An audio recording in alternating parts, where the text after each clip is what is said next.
লুবাবা নামে এক মেয়ে 16 বছরে বিয়ে হয়, পুরো দেশ তোলপাড়। এটি কি বাল্য বিবাহ? শরীয়তে বাল্য বিবাহ বলতে কোনো বিয়ে নেই। যাদেরকে আপনারা অনুসরণ করেন, নেতা মনে করেন, নেত্রী মনে করেন, তাদের বিয়ে হয়েছে 13 বছরে, 14 বছরে, 12 বছরে। কলেজ ইউনিভার্সিটিতে যাওয়ার পরে প্রেমের নামে জিনাতে লিপ্ত হইলে কোনো শাস্তি নাই, অথচ বৈধভাবে সে তার জৈবিক চাহিদা পূরণ করবে। এটা 18-র নিচে করলে এটা দোষ হয়ে যায়। এটা মানুষের জন্য আইন হতে পারে না। এটা সমাজে জিনাকে উস্কে দেওয়ার পায় তারা চলতেছে। দেখেন, এই কথাটা বুঝতে হলে একটু ঠান্ডা মাথায় বুঝেন। সেটা হচ্ছে, আমাদের দেশে আইন হলো 18 বছরের আগে কেউ বিয়ে করতে পারবে না। আর শরীয়তের আইন হলো যে অ্যাডাল্ট হয় সে কি করতে পারবে? বিয়ে করতে পারবে। এবার বুঝেন তো, 18 বছরের আগে যদি বিয়ে করে, এটা হোক 15 দিন হোক 10 দিন, তাইলে আইনে মামলা খাবে কাজী, মামলা খাবে বাপ মা, ছেলে। এটা নাকি অন্যায়। এখন আপনারা কথাটা জোরে বলবেন, 18 বছর হইতে 10 দিন বাকি। তো 18 বছর হওয়ার 10 দিন আগে একটা মানুষের মন, মানসিকতা, শারীরিক সক্ষমতা 10 দিন পরে কি এটা পাল্টায় যাব নাকি? এগুলা বিদেশিরা আমাদের উপরে চাপাইছে। শরীয়তে বাল্য বিবাহ বলতে কোনো বিয়ে নেই। আমি আপনাকে 100টা উদাহরণ দিব, যাদেরকে আপনারা অনুসরণ করেন, নেতা মনে করেন, নেত্রী মনে করেন, তাদের বিয়ে হয়েছে 13 বছরে, 14 বছরে, 12 বছরে। আমাদের দেশের 2 জন নারী প্রধানমন্ত্রী ছিলেন, বলেন নামগুলো আপনারা বলেন। একজন, আরেকজন, তাদের একজনেরও 18 বছরে বিয়ে হয় নাই, নিচে হয়েছে, নিচে হয়েছে। কেউ যদি জিনা থেকে বাঁচার জন্য 15 বছরে বিয়ে করে, এটা কি দোষের কিছু? কিন্তু সমস্যাটা কি জানেন? পাশ্চাত্যের আইনগুলা 18 বছরের আগে জিনা করলে কোনো দোষ নাই। প্রেম প্রীতির নামে জিনায় লিপ্ত হইলে কোনো দোষ নাই।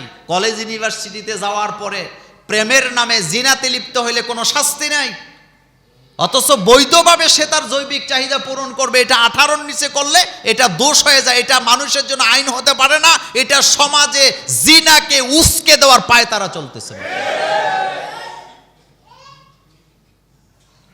এই লুবাবা মেয়েটা একসময় পর্দাও করতো না, ছোট্ট মেয়ে ছিল। আমি 2-একটা ভিডিও তার ছোটবেলায় দেখছি, তার মধ্যে একটা কথা তার ভাইরাল হয়েছিল, হাউ না কেন, মনে আছে না আপনাদের? তো সে এখন পর্দা করে, ইসলামের পথে চলে আসছে। সে অলরেডি উমরা করতে গেছে। এটা কি দোষ হয়েছে না ভালো হয়েছে? কলেজ ইউনিভার্সিটিতে পড়া অবস্থায় জিনাক থেকে বাঁচার জন্য আল্লাহর ভয়েতে বিয়ে করাটা ভালো, নাকি সরকারের আইন, রাষ্ট্রীয় আইনের ভয়ে জিনাও করলো আবার আইনও মারলো, এটার দ্বারা কোনো ফায়দা হবে সমাজের? 12 বছরের মাইয়ারা ভাগ্যা যেতেছে, 15 বছরের পোলা আরেক মাইয়া লইয়া ভাগ্যা যায়, ক্লাসমেটে লইয়া ভাগ্যা যায়, অহরহ ঘটনা ঘটতেছে। কোনো দোষ নাই। কিন্তু বিয়ে করলে দোষ হবে কেন? বিয়ে তো এটা শরিয়া, এটা তো হালাল পদ্ধতি, এটাতে দোষ হবে কেন? বিয়ে হালাল না হারাম? তো এটা কি দোষের হওয়ার কথা নাকি? আল্লাহ পাক আমাদেরকে জিনা থেকে বাঁচার তৌফিক দান করুক, আমরা বলি আমিন। একজন লেখছেন, আমি উমরা হজ করতে চাইছি, কিন্তু আমার তো কেউ নাই, মা বাবা, ভাই বোন, স্বামী, সন্তান। আমি কি শরীয়ত মোতাবেক মাহরাম বা উমরা করতে পারবো? হ্যাঁ পারবেন। তবে কিভাবে পারবেন? কোনো নারী মাহরাম ছাড়া উমরা করতে পারে না। এটা হলো শরীয়তের আইন। মানে তার নিরাপত্তার জন্য তার মাহরাম লাগবে, তার ভাই, বাবা অথবা স্বামী, কিন্তু কেউ নাই। তাহলে তিনি কিভাবে উমরা করবেন? সেটা হচ্ছে, যেই মহিলার মুহরম আছে, একটা কাফেলা মনে করেন, তো কাফেলার মধ্যে আরো মহিলা আছে না, ওই মহিলাদের ভাই আছে, স্বামী আছে এবং কি আছে, বাপ আছে।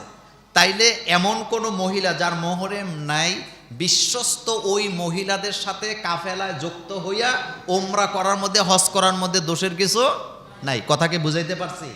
তার মানে মুহরমের সাথে আপনি উমরা করতে পারবেন। এমন দলের সাথে যাবেন, এমন কাফেলার সাথে যুক্ত হবেন যেই কাফেলাতে এমন নারীরা আছে যেই নারীদের কি আছে, মোহরে আছে, নিরাপত্তার কোনো ঘাটতি হবে না, তাদের সাথে উমরা এবং হজ করার মধ্যে দোষের কিছু নাই, আপনি করতে পারবেন। শাশুড়ি আমাকে সারাক্ষণ কাজের মধ্যে রেখে আমাকে কষ্ট দেয়, এই বিষয়ে বাবা মায়ের কাছে বলতে পারবো কিনা? প্রথম কথা হলো, আমাদের দেশের শাশুড়িরা যদি মায়ের ভূমিকা পালন করত, তাইলে সংসারের অর্ধেক ঝামেলা কি হইতো, মিঠে যাইত। কিন্তু এটা করে না।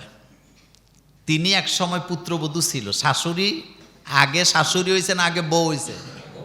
তো উনি যখন অত্যাচারিত হয়েছে, সিদ্ধান্ত নেওয়া উচিত ছিল যে আমি যে অত্যাচার সহ্য করছি, আমি আমার ছেলের বউরে এই অত্যাচার দিব না। তাইলে ভালো হইতো না খারাপ হইতো? কিন্তু না, এটা তারা শিক্ষা নেয় না। 2 নাম্বার কথা হলো, স্বামীর সংসার গুছিয়ে রাখা, সংসারের দায়িত্ব পালন করাটা প্রত্যেক নারীর উপরে ওয়াজিব। প্রত্যেক নারীর উপরে কি ওয়াজিব। আপনি স্বামীর সংসার দেখে শুনে রাখবেন। তবে স্বামীর মা বাপের সাথে বেয়াদবি করা যাবে না, বেয়াদবি করা। কিন্তু স্বামীদের এখানে একটা ভূমিকা আছে। সেই ভূমিকাটা হলো, আপনার স্ত্রী কিন্তু আপনার মা বাবার দাসী না, আপনার ভাই বোনের দাসী না, আপনার বোনের জামাইয়ের খাদেমদার না। আপনার স্ত্রীটা আপনার কাছে সম্মানের। আপনি আপনার স্ত্রীর ইজ্জত সম্মান রক্ষা করা আপনার দায়িত্ব। আমাদের সমাজে কিছু পরিবার আছে, মেয়ের জামাইরা বেড়াইতে আসলে পুত্রবধূদেরকে বাধ্য করে মেয়ের জামাইদেরকে যাইয়া উপস্থিত হইয়া খাবার দাবার দেওয়ার জন্য। এরকম পরিবার আসেনি? আচ্ছা, এটা হালাল না হারাম? এত আস্তে গেলে ওগুনি তো কোন সাহসে পাঠান? পাঠাবেন কেন? আগে বুঝতে হবে আপনি যে আপনার বউরে বিয়ে করছেন তার কি কি দায়িত্ব। উল্টাপাল্টা দায়িত্ব তার কাঁধে তুলে দিলে হবে না। তো এখানে আমার যেই বোন প্রশ্নটা করছেন, শাশুড়ি আমাকে সারাক্ষণ কাজের মধ্যে রাখে, এটা উচিত না। আপনারও তো মেয়ে আছে, আপনার মেয়েও তো আরেকজনের বাড়িতে গেছে নাকি? তা আপনি তার সাথে যা করতেছেন, আরবিতে একটা প্রবাদ বাক্য আছে, কামা তাদিনু তুদান, যেমন কর্ম তেমন ফল। আপনি যেমন করবেন আপনার সাথেও কি হবে, তেমন আচরণ হবে। সেজন্য খবরদার, এটা আপনি করবেন না। তবে বাবা মানে স্বামীর বাড়ির কোনো কথা কখনোই বাপের বাড়িতে পাচার করবেন না, এতে করে আপনার ইজ্জত নষ্ট হবে। আপনার বাপ মা এটা সমাধা করতে পারবেন। আরেকটা কথা বলি, শোনেন, স্বামী স্ত্রীর মধ্যে ঝগড়া হইলে কখনো এটা কারো কাছে বললেন না।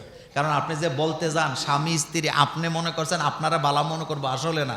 আপনাদের দুইজনের একজনেরও তারা কি মনে করবে না, কেউ বালা মনে করবে না। এই জন্য এটা দেয়ালের ভিতরে শেষ করবেন।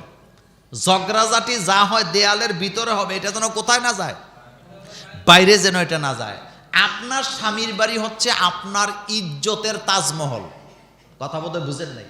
আপনার স্বামীর বাড়ি আপনার কি ইজ্জতের তাজমহল। আপনার শাশুড়ি আপনার দিয়ে কাজ করায়, তিনার আর বয়সই আছে কত, এক পর্যায়ে তো উনি দুনিয়া ছাড়া লাগবে, আপনিও তো আবার শাশুড়ি হবেন। অপেক্ষা করেন।